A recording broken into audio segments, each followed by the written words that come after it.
En los primeros años del siglo XIX, Europa se encontraba en una etapa de profundas transformaciones. Las guerras napoleónicas habían concluido y muchas naciones buscaban nuevas oportunidades económicas en territorios lejanos. Fue en este escenario de incertidumbre y ambición que emergió la figura de Gregor MacGregor, un hombre de origen escocés que pasaría a la historia como uno de los mayores impostores de todos los tiempos. MacGregor nació en el año 1786 en Glengyle, Escocia, en el seno de una familia de pequeña nobleza.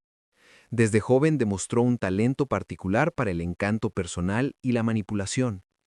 Su primera gran oportunidad llegó cuando se unió al ejército británico. Participó en campañas militares, ascendió con rapidez y supo construir la imagen de un oficial distinguido. Sin embargo, tras abandonar las filas, buscó fortuna en tierras americanas, encontrando un terreno fértil en las luchas de independencia de Venezuela. Durante los años 1810 a 1815, MacGregor se presentó como aliado de los revolucionarios encabezados por Simón Bolívar. Su participación en algunas batallas le permitió acumular títulos militares y una reputación de estratega, aunque muchos contemporáneos cuestionaban la veracidad de sus hazañas. De cualquier forma, supo explotar esa fama cuando regresó a Gran Bretaña, transformándose en un héroe romántico de las guerras de independencia americanas.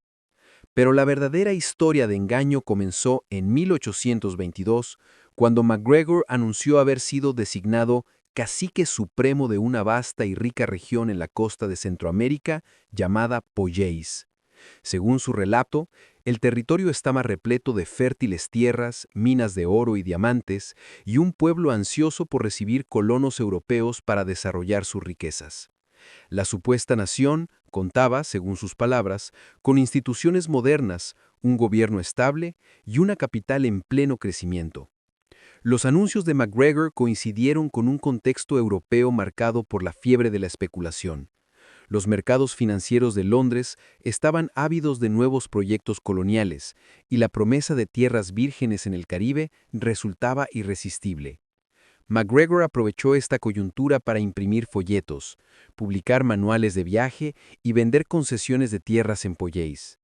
El material de propaganda estaba cuidadosamente diseñado. Incluyeron mapas, descripciones de ciudades con edificios de piedra, un parlamento y hasta una catedral, todo absolutamente ficticio. Los inversionistas británicos, deseosos de no perder la oportunidad, comenzaron a comprar bonos emitidos por el supuesto gobierno de Pollés. Con un carisma innegable, MacGregor organizó reuniones, cenas y conferencias en las que presentaba el proyecto como una empresa segura y prometedora.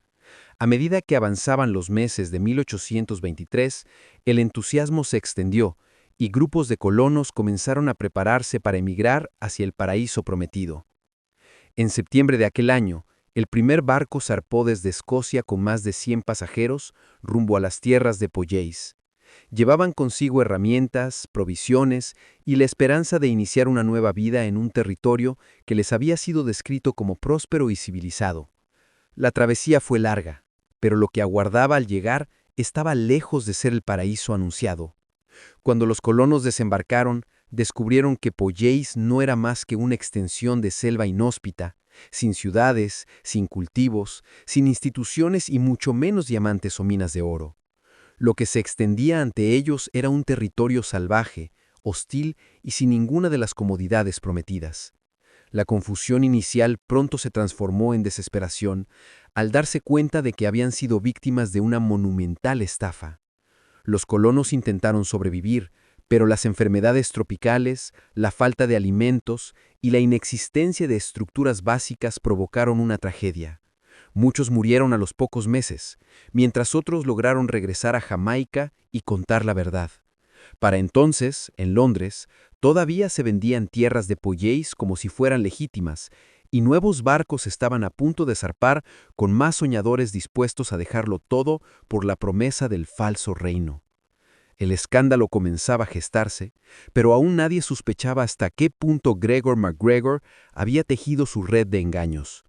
Europa estaba a punto de descubrir que el reino de Pollés no era más que una ilusión, y el hombre que lo había inventado se encontraba todavía en libertad, planeando su siguiente movimiento. La noticia del desastre en las costas de Centroamérica llegó a Gran Bretaña a comienzos de 1824. Los sobrevivientes que habían escapado de la muerte en las selvas de la Mosquitia relataron con detalles desgarradores lo que habían vivido. El sueño de Pollés se había transformado en una pesadilla. Un país inexistente había costado vidas, fortunas y la credibilidad de cientos de familias. Las autoridades británicas iniciaron investigaciones, y la prensa de Londres se volcó al escándalo. Artículos y caricaturas denunciaban a Gregor MacGregor como un impostor que había inventado un reino ficticio. Sin embargo, gracias a su habilidad para el engaño y su conocimiento de las leyes, logró evadir un juicio inmediato y trasladarse a Francia, donde creyó encontrar un terreno propicio para repetir la estafa. En París, durante los años de 1825 y 1826, MacGregor desplegó nuevamente su estrategia. Con documentos falsificados, títulos nobiliarios inventados y mapas detallados, convenció a banqueros y nobles franceses de invertir en bonos del Estado de Pollés. Incluso logró que se imprimieran certificados oficiales de deuda, asegurando que la riqueza del territorio respaldaba cada transacción. Francia, inmersa en un periodo de expansión económica, se mostró receptiva a la audacia de MacGregor. Pero el pasado pronto alcanzó al estafador. Las historias de los colonos sobrevivientes comenzaron a circular en el continente y las autoridades francesas iniciaron una investigación más exhaustiva. En 1826, Gregor MacGregor fue arrestado en París y acusado de fraude. El juicio fue un espectáculo público. Testigos declararon sobre los folletos falsos, los títulos inventados y la inexistencia de cualquier infraestructura en Pollés. Sin embargo, en un giro inesperado, MacGregor fue absuelto. Alegó haber sido engañado por otros y logró convencer al tribunal de que él mismo había actuado de buena fe. Libre de nuevo, regresó a Londres donde la opinión pública estaba dividida. Algunos lo consideraban un genio audaz que había explotado la avaricia de su tiempo, mientras que otros lo veían como un criminal responsable de muertes y ruinas. A pesar de las sospechas, continuó viviendo de la reputación de sus hazañas pasadas y de pequeños fraudes, aunque nunca pudo recuperar la magnitud del engaño original. A lo largo de la década de 1830, su influencia fue disminuyendo. Las promesas de nuevos viajes a Pollés ya no atraían a los inversionistas como antes, y los gobiernos europeos habían endurecido sus controles financieros. El antiguo cacique supremo de Pollés se convirtió en una figura rodeada de controversias, pero todavía mantenía seguidores que defendían la legitimidad de su reino ficticio. Finalmente, en 1838, MacGregor se trasladó a Caracas, en Venezuela, donde buscó refugio en el mismo país que años atrás lo había recibido como combatiente de las guerras de independencia. Allí intentó obtener una pensión militar alegando sus servicios bajo las órdenes de Bolívar. Aunque logró ciertos beneficios, ya no era el héroe ni el visionario que una vez había engañado a miles.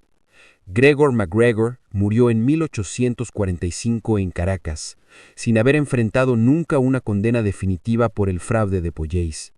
Su historia quedó grabada como uno de los engaños más elaborados del siglo XIX, un recordatorio de cómo la ambición y la credulidad pueden ser explotadas con palabras, mapas y promesas de riqueza. Y aunque sus diamantes nunca existieron, el brillo del engaño de Gregor MacGregor perduró como una de las estafas más audaces jamás concebidas.